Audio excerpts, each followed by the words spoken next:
नमस्कार दोस्तों, स्वागत है धर्मा मार्ग विजन में, जहां हम आपको लेकर चलते हैं धर्म, इतिहास और सत्य के उन मार्गों पर जो सिर्फ सुने नहीं जाते, अनुभव किए जाते हैं। आज की कथा रामायण का वो क्षण जो बहुत कम बताया गया है, पर जिसे समझे बिना युद्ध के अंतिम अध्याय को समझना असंभव है। प्रश्न है, इंद्रजीत के वध के बाद रावण ने सुलोचना को ही राम के पास क्यों भेजा? अपने पुत्र का शव लाने के लिए? क्यों?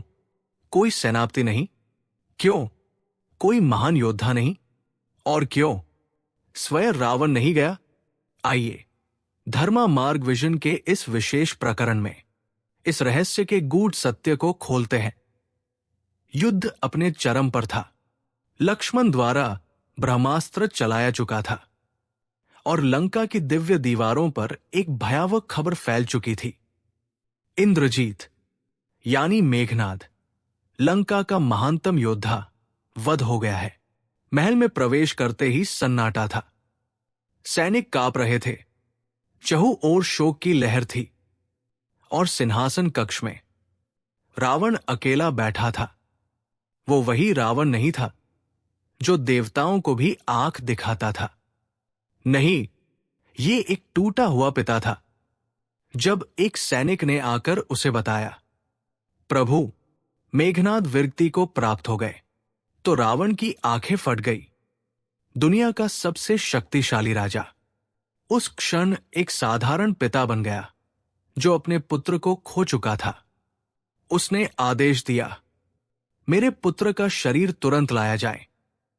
लेकिन समस्या ये थी, कोई भी सैनिक, कोई भी सेनापति राम सेना के मध्य जाकर शव लाने का साहस नहीं कर पाया, क्योंकि राम की सेना न सिर्फ विजयी थी बल्कि अत्यंत सतर्क भी।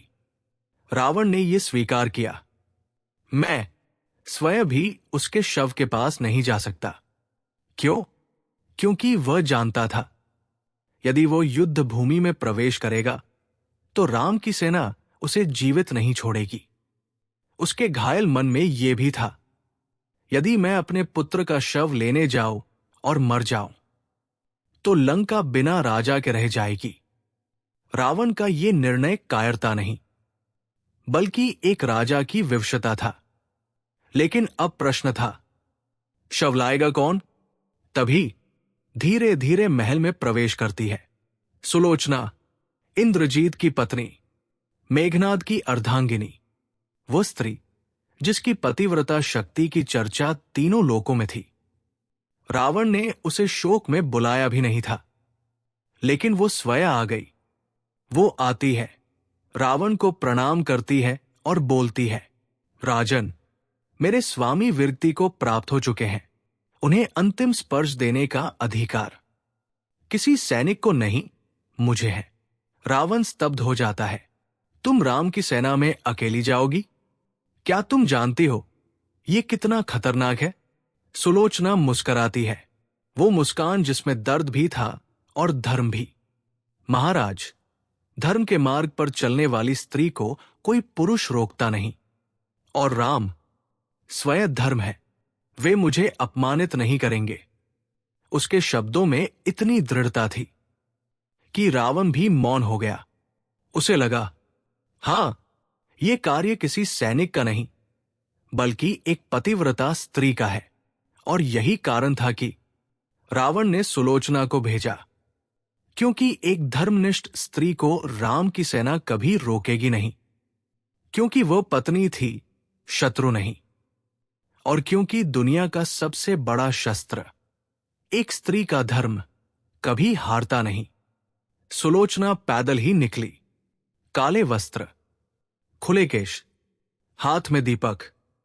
पूरी लंका उसके पीछे रो रही थी, लेकिन वो रुकी नहीं।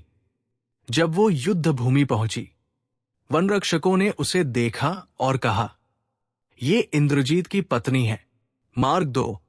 हनुमान आगे आते हैं, झुककर कहते हैं, देवी, आप निडर होकर आगे बढ़े। राम दूर से उसे देखते हैं। राम कहते हैं, लक्ष्मण, ये युद्ध भूमि है, पर उसके लिए नहीं। मार्ग प्रशस्त किया जाए। यहां राम का चरित्र चमकता है। वो धर्म का मार्ग नहीं छोड़ते। इंद्रजीत का शरीर धरती पर शांत पड़ा है।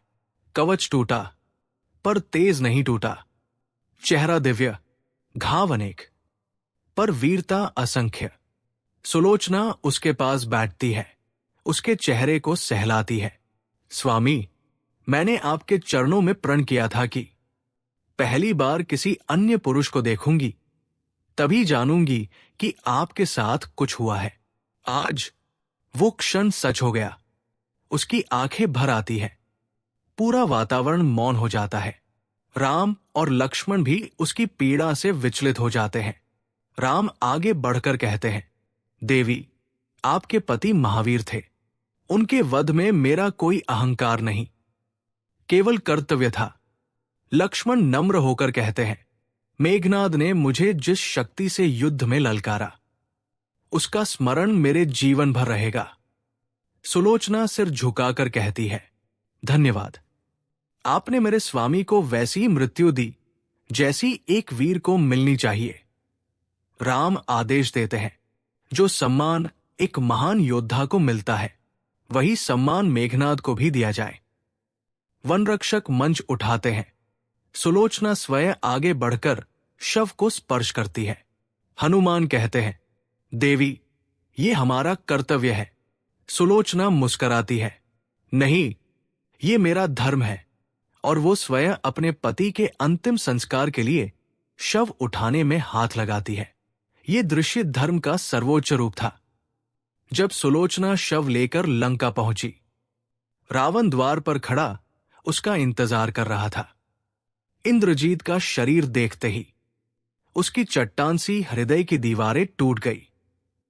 वो घुटनों के बल गिरते हुए कहता है, मेघनाद, मेरे पुत्र, तुम्हारे बिना मैं एक राजा हूं, पर पिता नहीं।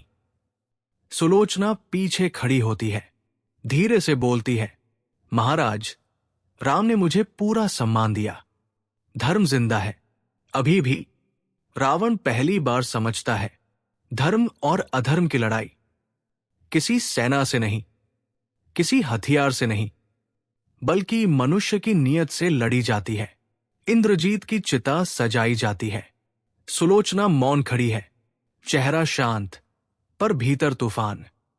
लपटें उठती है, आकाश रोशन हो जाता है, और सुलोचना आंखें बंद करके कहती है, स्वामी, अब मैं भी शीघ्र ही आपके पास आऊंगी। क्योंकि वह जानती थी, पतिव्रता का जीवन पति के बिना अधूरा होता है। रावण ने सुलोचना को इसलिए भेजा क्योंकि एक राजा, एक पिता और एक योद्धा उस क्षण तीनों हार चुका था, और क्योंकि वह जानता था, राम के समान धर्मशील पुरुष एक पतिव्रता स्त्री को कभी नहीं रोकेंगे।